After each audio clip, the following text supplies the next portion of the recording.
Excuse me ma'am, Divya Ravichandran வீடா? சொல்லுங்க. இந்த வீடு தான், கொடுங்க.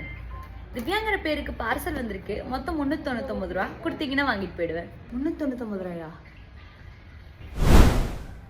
பாலகா, காசு என் பிள்ளைகிட்ட இல்ல பாலகா.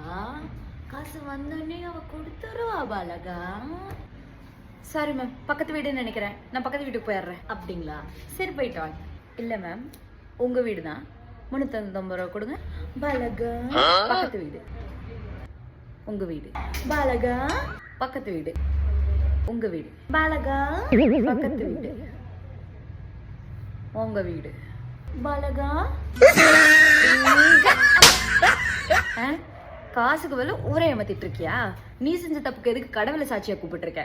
சி, காசை கொடுத்துட்றேன் மேடம். 399 ரூபா தானே, 499 ரூபாய் கூட கொடுத்துட்றேன் மேடம். இனிமேல இப்படி ஊரை ஏமாத்த முடியாது போலயே. ஹலோ.